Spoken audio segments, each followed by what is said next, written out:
Hey guys, Fred and Sheila McCoy, Hatfield McCoy Museum Adventures. Sheila's behind the camera. Hi guys, hope you're having a great morning. Go to fredmccoy.com for the website page. We were doing some research earlier, and some of it was on tennis Hatfield. And when we were looking through some articles, that came up that something that we wanted to point out. Now, let's first of all tell you, Tennis Hatfield was Devil Ance's youngest son. Tennis Hatfield was the grandfather to Stephen Hatfield. Now, here's a picture of Stephen in this case here. Stephen had the only known copy of that there was of the warrant signed by Governor Simon Buckner on September the 10th of 1887, only a couple of months before Crazy Jim Vance and Cap and Johnson, all of them went over there and set fire to the cabin of Randall and Sarah McCoy's. Stephen Hatfield's father was Handsome Jack Hatfield. Handsome Jack is actually buried on the cemetery. If you're looking at Devil Ance's monument up there, it's off to the right. Handsome Jack Hatfield. That was Stephen's father. Sheila and I have wanted for years to get a tombstone for Stephen, his wife Debbie, and their son Michael. All three of them died within a year or so of each other. Tragically, all three deaths they were good people, and made some bad decisions in life, but they were good people. Like all of us sometimes make bad decisions. Let's get back to the story at hand. The story at hand is that Tennis Hatfield and Sadie ended up getting divorced. When they got divorced, that divorce actually went all the way to the Supreme Court. That's how famous it was, and how they fought each other tooth and nail. Now, Tennis, from the beginning, got custody of their three children. They actually had four children, but Alice had died. She was dead. So Tennis took custody of the three boys, Tennis Jr., Handsome Jack, and Henry Hatfield. And that's what I was going to show here, because as I'm looking through the genealogy there for something else, I see where somebody has added in a narrative there in front. Look at the bottom one there, and you'll see where it says Senator Henry Drury Hatfield. Now, Tennis Hatfield had a son named Henry Hatfield. If I'm not mistaken, his name was actually Henry Drury Hatfield, because he was named after his uncle, the 14th governor of West Virginia, Henry Hatfield. But when people see genealogies like this or research, they automatically assume that this Henry Hatfield is Senator Henry Drury Hatfield or Governor Henry Hatfield. Tennis Hatfield didn't have any children that become governor or senator. This Henry Hatfield actually owned, his wife's name was Jean, and they actually owned the Hatfield Monument Company at Sarah Ann. And they also owned it was a small mobile home at the time. They set up a small Hatfield museum years after Mother did at Blackberry Supermarket. Jean opened up a Hatfield museum in West Virginia. So when you see Senator Henry Drury Hatfield under Tennis Hatfield's children, that's not correct. What we were researching earlier, what we was talking about, was Stephen Hatfield, a friend of mine and Sheila's, and another Hatfield friend of mine. And we were discussing the house that was burned down. Now, see, Tennis Hatfield was the sheriff of Logan County at one time, along with his brother Joe Hatfield.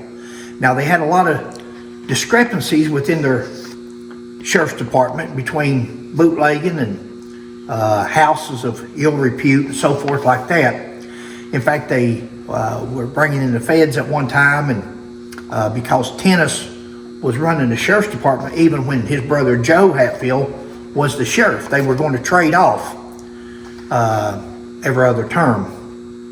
didn't work out so good in the end. Tennis lost a lot of money. He fought, if I'm not mistaken, he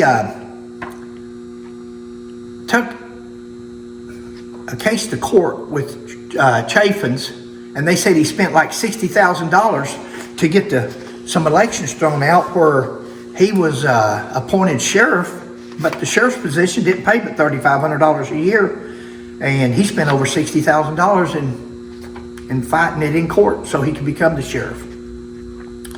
So in the end, he was broke, and Tennis, like Cap, died of a brain hemorrhage, a brain tumor. Throughout the years, it's been said that the McCoys had a brain element. Anything that's happened to the West Virginia Hatfields, somewhere along the way, it turned around to the McCoys. And it's all right. We're getting used to that now. But the brain element over there is Cap Hatfield's autopsy report on his case. And it says that he died of a brain tumor. Here it says that Tennis Hatfield died of a brain hemorrhage. So both of them, unlike any of the McCoys that we've found, other than a frivolous doctor who claimed to have a case where they had an anger issue, no study, no big world-renowned doctor, just somebody that wanted to put in a publication and make a name for himself, and that's where that came from. But going on with this, Tennis died at 63 years old. I think, Cap died at 67, I believe was his age. And, this was a story from Dwight Wilson. The funny thing is that, I don't know when this came out, but it came out after another friend of mine and myself and Sheila, different ones, had become friends with Stephen and Debbie Hatfield. And this says here, Daddy always said Grandpa burned the house down because he owed so much money. Liquor and women was his downfall. And that's what Daddy said. Stephen told this writer about a year before he died. Stephen's father was Tennis's son, Jack Hatfield, one of the few Hatfield clan that remained in Main Island Creek. And that story, we can back that up, because that's exactly the story that Stephen told to us. Stephen was full, and I've talked about Stephen several times over the years. Stephen was full of history. Stephen was a person that didn't care. He was Devil Lance's great grandson, but he didn't try to turn Devil Lance into a hero. He didn't try to turn him into a villain, but he just let the chips fall where they fell. He said Devil Lance was a mean man. We agree. He said Devil Lance would take up for his family. We agree to a point. Everybody tries to make a hero out of Devil Lance, and Devil Lance wasn't anything but a hero. And that's what Stephen didn't care to let the chips fall where they may, on his great-grandfather Devil Lance or on his grandfather Tennis Hatfield. Now, he told us the same story. He said that liquor and women were the downfall of his grandfather Tennis Hatfield. He said that Tennis burnt the house down. Some of the items that we acquired off of Stephen Hatfield. She'll show this picture again. Really? Up here is his Facebook page, and there's Debbie's Facebook page, where they had actually put the only known copy, according to anybody you talk to, the only known copy of the warrant, the original warrant for Devil Lance Hatfield's arrest, with a $500 reward on it. Stephen had a lot of items that he associated with the Hatfields, with Devil Lance, with Cap, with Tennis. We wasn't there. We don't know. But when you can see a picture, you see pictures of items, it tends to tell you differently. Now, see, Sheila and I and our Hatfield friend that was with us, or with me, on most of the occasions, who also bought items from Stephen, we didn't care. We didn't care if it belonged to Devil Anse Hatfield or Tennis or Cap. We didn't care. We were getting it from Devil Anse's great-grandson. And that was good enough for us, because Stephen, you'd have to know Stephen Hatfield, and it seems like Dwight Wimpson knew him well, because he's told him the same story that he told. I don't know if he told Dwight Wimpson that his father, Jack, was only about 11, 12, 13 years old at the time when the house burnt down. Dwight Wimpson could answer this better than anybody, but supposedly Handsome Jack helped carry a lot of the items out of the house. Now, the house burned, and Tennis collected, I think it was $10,000. And over the years, some people have said, oh, Tennis went to prison for burning the house. We don't think Tennis went to prison. We don't think Tennis was ever charged. Tennis had collected insurance on the Blue Goose Saloon. It had burnt down in January of 1929, a few years earlier.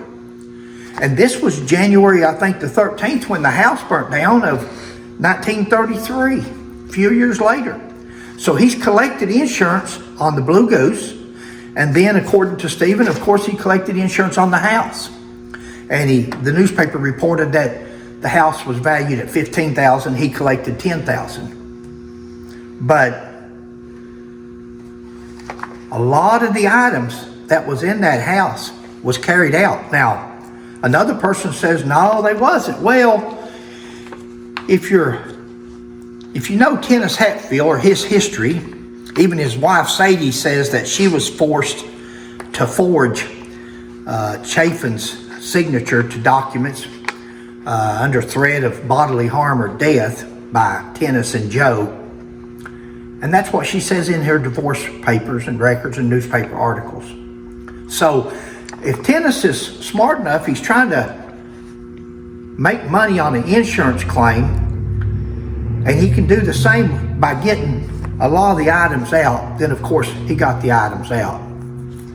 Guys, this story wasn't about the insurance. It wasn't about, this story was basically about the fact that on that report, on that genealogy, if you'll Google Tennis Hatfield, I think he was born in 1922 and died in 1953.